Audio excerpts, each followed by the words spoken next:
Today I have a bit of an impromptu video for you all. It's been a very busy week and I haven't had time to plan out a video for today, so I'm winging this a bit, but I am going to share a little mini book haul and then talk a bit about what I've been reading lately.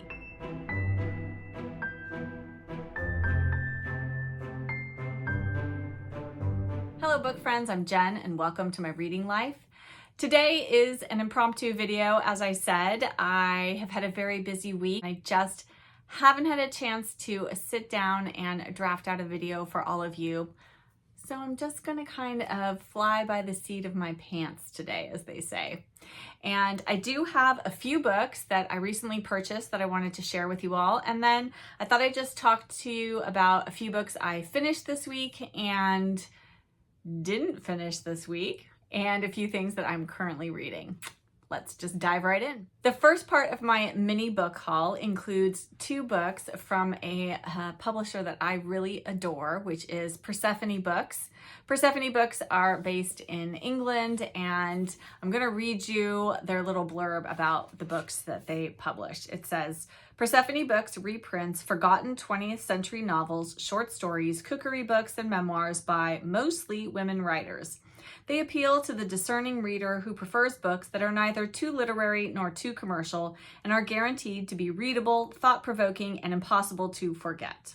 A few weekends back, Persephone just celebrated their 25th anniversary, and because I'm very far away in California, I could not attend any of the fun festivities that they were having going on that weekend. But I decided I wanted to support Persephone and purchase a couple of books. And I've never actually purchased any new books from Persephone.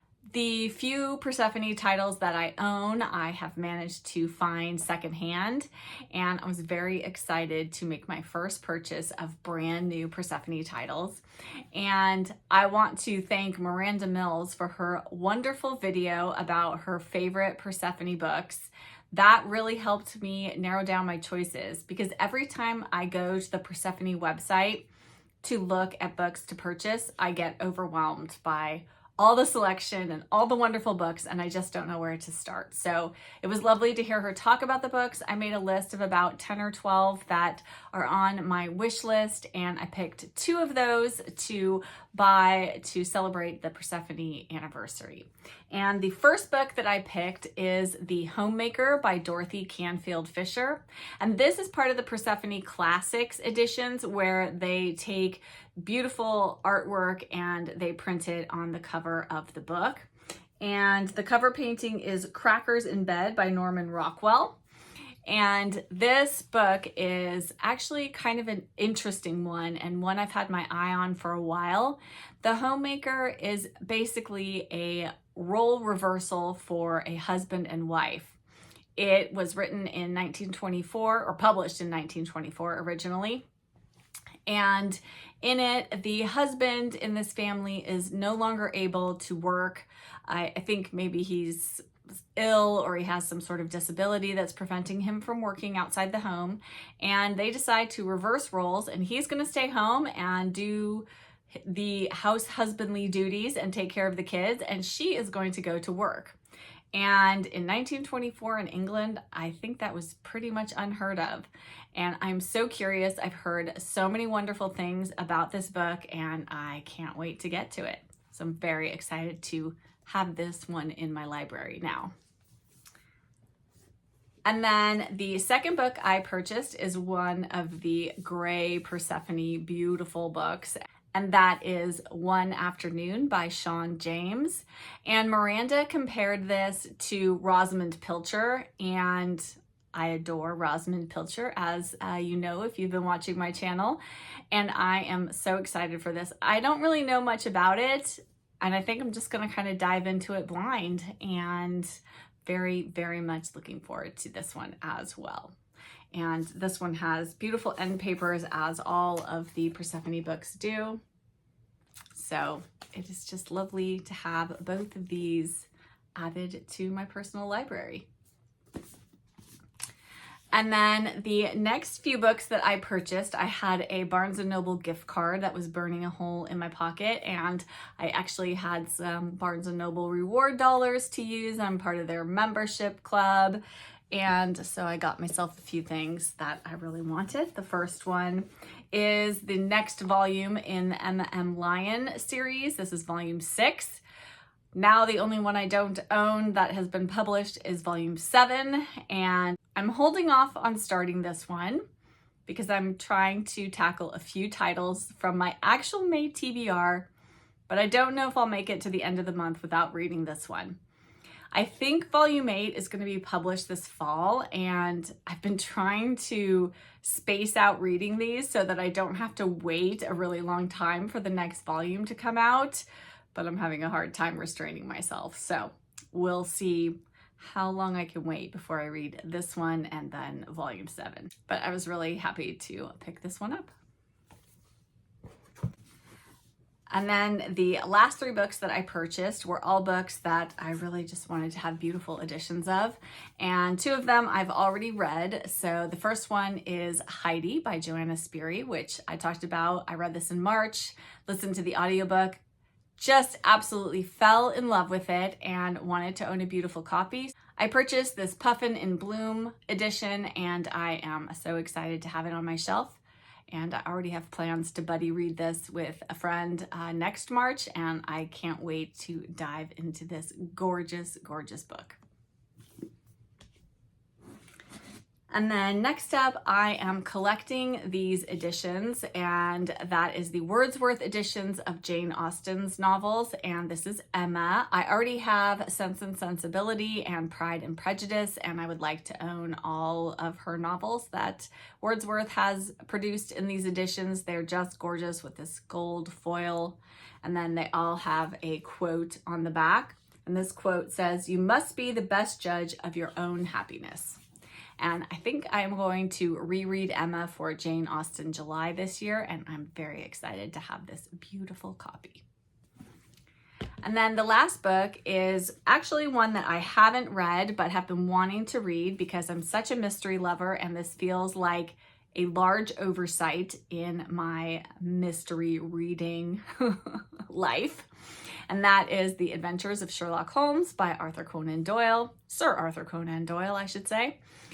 And I have read a few Sherlock Holmes stories. I've read The Hound of the Baskervilles. I've read The Blue Carbuncle. I might have read a couple of others, but I haven't read much at all. And I really feel like I should rectify that. And I'm going to do it in this beautiful edition. And the quote on the back of this one says, "It is quite a 3-pipe problem, and I beg that you won't speak to me for 50 minutes. That sounds very much like Holmes. And I'm looking forward to diving into some of the stories in here. That is it for my book haul, mini book haul.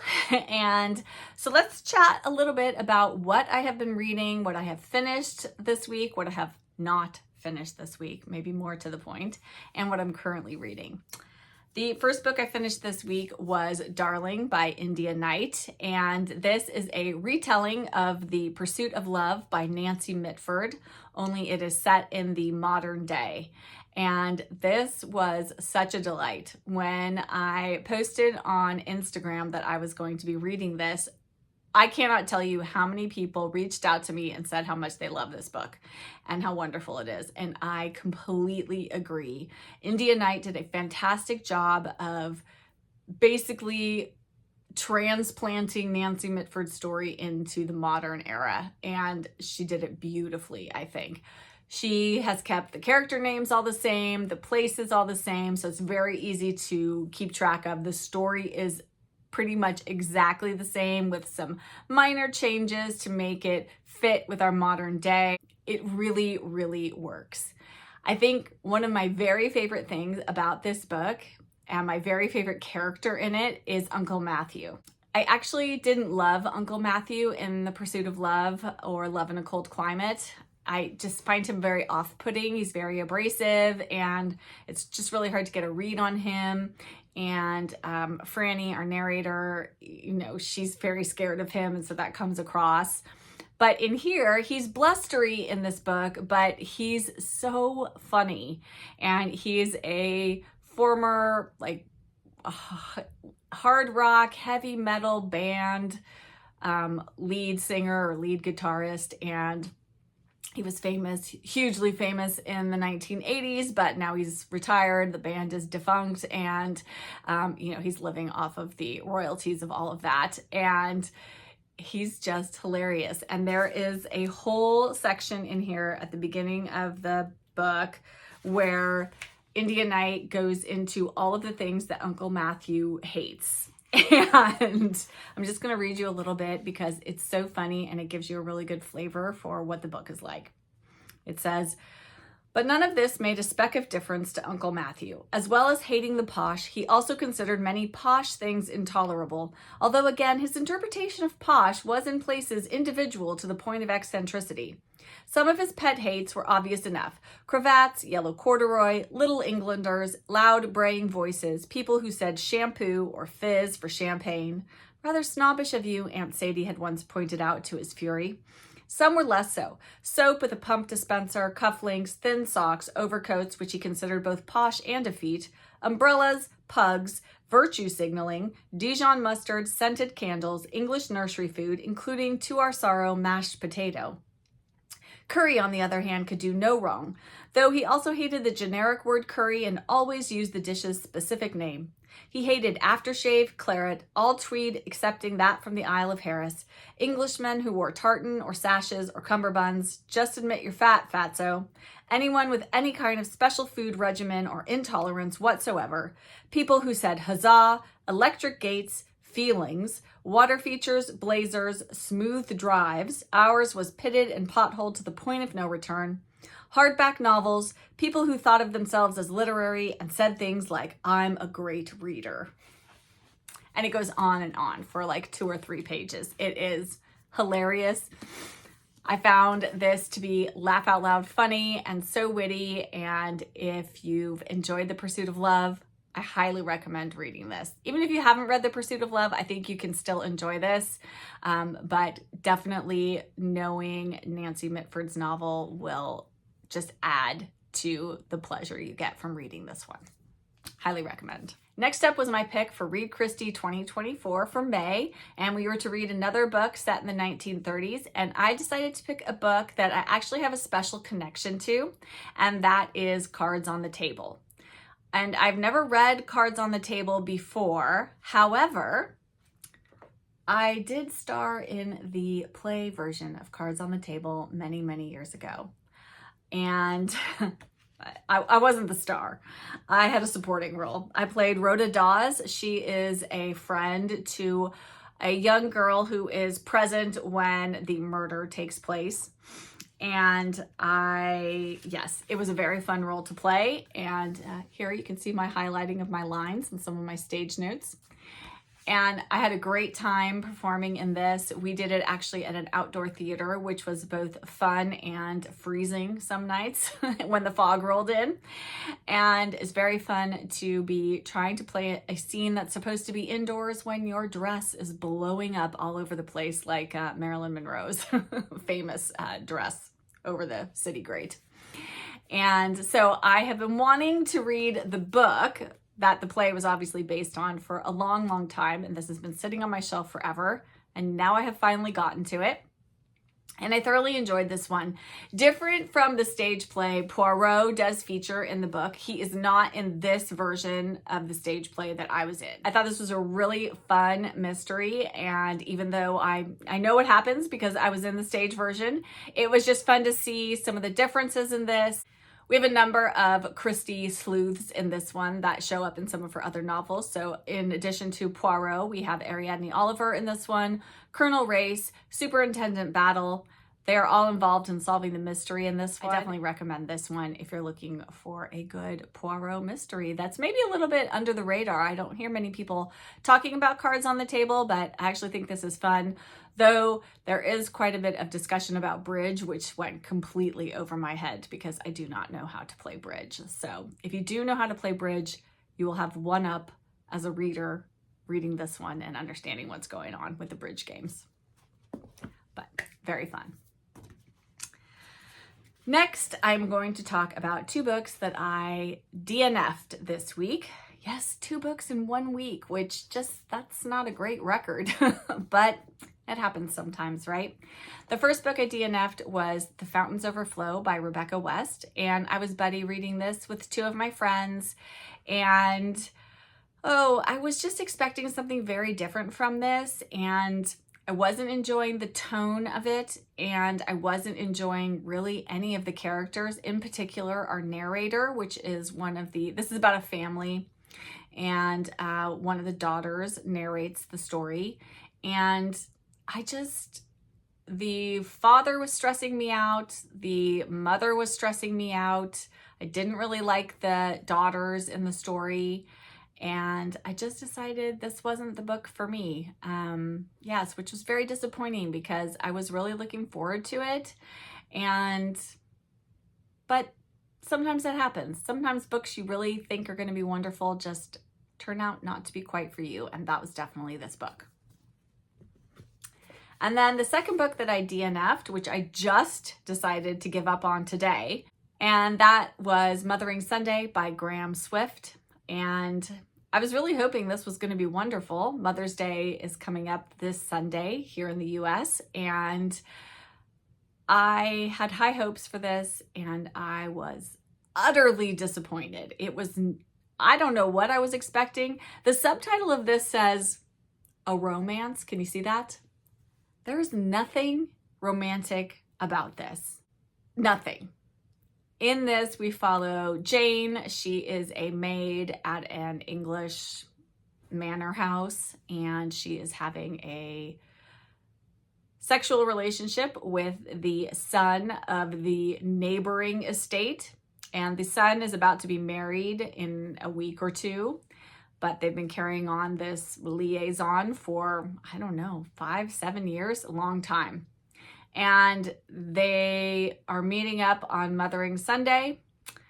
And Mothering Sunday in England, I did not know, used to be a day. I mean, it's Mother's Day, but it used to be a day when servants would get the day off so that they could go see their mothers if their mothers were living, or pay respects to their mothers if they had passed. Anyway, it was just a day that servants got off from work, basically, which didn't happen often, I don't think. And so on this particular day, all of the servants have the day off, and the families themselves have gone and taken themselves out to lunch because there's nobody around to cook for them. And so Jane and this son, I forget his name, Peter? It doesn't matter. And they meet up to have perhaps their last sexual relations, and it's quite graphic.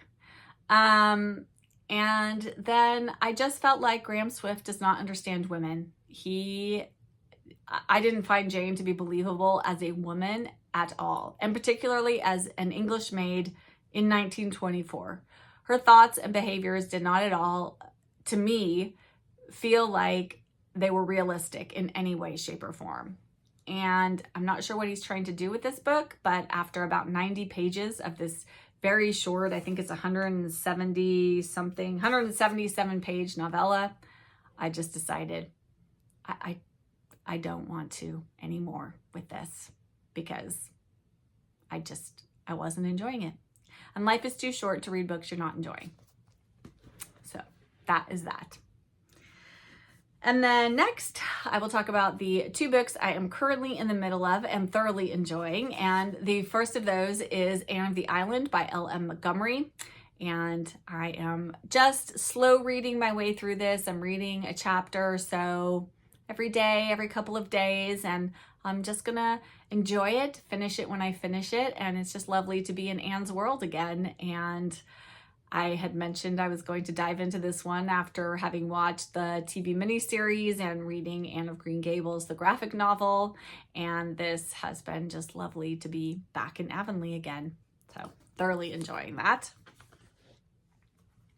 And then the last book is a reread for me of one of my favorite authors, and that is Shine On, Bright and Dangerous Object by Laurie Colwin. Oops, sorry for the glare on that. That is a shiny book. And in this novel, we are following Elizabeth Bax. She goes by Ollie, and her husband Sam has been killed in a boating mishap. He took his boat out in a storm and never came back. And he was the type of person who really lived on the edge. He was always sort of doing dangerous things. He rode a motorcycle. He did rock climbing. He was just kind of like probably what we would call an adrenaline junkie today. This was written in 1975. So, and then we are just really witnessing the aftermath of Sam's death and how Ollie deals with her grief and what it's like to be a widow at a very young age.